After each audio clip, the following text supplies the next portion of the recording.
What's up, guys? It's Justin, the TheGCDoc, and Mr. Cullen.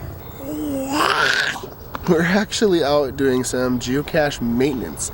As a geocache owner, a big responsibility is to make sure that all the caches are up to snuff and have fresh logbooks and where they're supposed to be.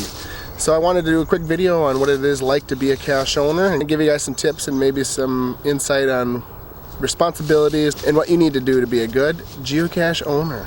Don't click away, that's going to be coming up next.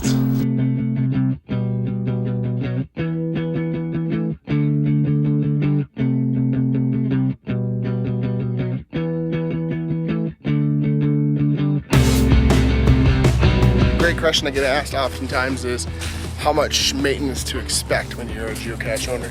And that all depends, obviously, but at least plan on doing maintenance seasonally. Especially if you live in a area of the country or in the world that has a lot of drastic seasons. That's going to change things a lot. But I do maintenance usually about quarterly, and things like repairing containers, replacing containers, changing out logs, keeping things dry, putting new swag in, just to name kind of the basic stuff. But you never know what to expect, to be honest, when you're out doing geocache maintenance. Great example of that, this cache series that I've had for just about 2 years. I've been out here doing lots of maintenance. In fact, last year this whole area flooded. I thought that would be a good time to show you some of that footage from what I had to do. Quite the overhaul of geocaches and just how Mother Nature changes the environment here and how it affects your geocaches.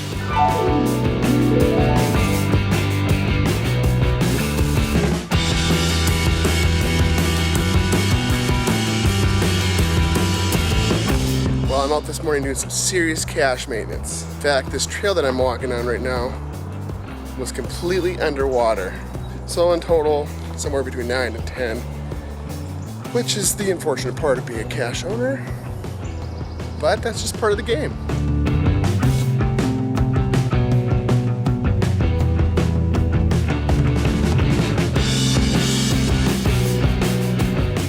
When I was first placing these caches, I was thinking, yeah, the river might get a little bit high, but chances are the caches aren't going to be washed away. I mean, I was hiding caches hundreds and hundreds of feet away from the river. Good lesson learned. If you're going to be hiding caches anywhere near water with even the slightest chance of flooding, buy some paracord, tie these things off onto anything you can, just in case there's that slight chance you may get washed out like the majority of mine did. Alright, so Cullen and I made it to the cache location, the one that we have to replace, and here we are. And what I need to do here, actually I had to replace the whole container because the original container was gone. Now, a spoiler warning for anybody who have not found my Sleepy Hollow series. I'm going to show you what it is, and I'll be showing you what my new container is that I'm putting there. So, originally this tree behind us was full of mannequin heads. And I don't know. After the flooding, I know that they were mostly intact, but the one that has the actual geocache container inside is gone. So I've made a new one. I'm gonna hide this treasure chest. Yeah, and there's the new one. Creepy, I know. But what actually is in the bottom, popping open the container, and then I'm going to put all the geocache stuff inside. So number one is the logbook, and what I have here is right in the rain logbook. These things are water resistant, basically waterproof. Go check out my product review on that. But this is going to be good in case this place floods again. At least the log's going to be nice and dry. But also I got some toys to drop in and some pencils and stuff. So let's get this back in order so people can come find it.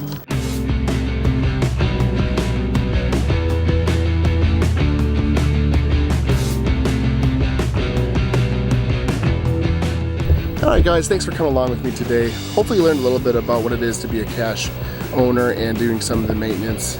As I said, sometimes caches need little maintenance, sometimes caches need lots of maintenance, and this cache series has definitely become one of those. But it has lots of favorite points and a lot of people enjoy it, so that's all that matters, and that's why I keep doing the things that I do. If this is the first time you've seen my channel, please hit the subscribe button. That way you can stay up to date with all my geocaching adventures. I also do product reviews, unboxings, and all sorts of different crazy things, mostly geocaching related. Alright guys, go out there, find some caches, stay safe, but cache on.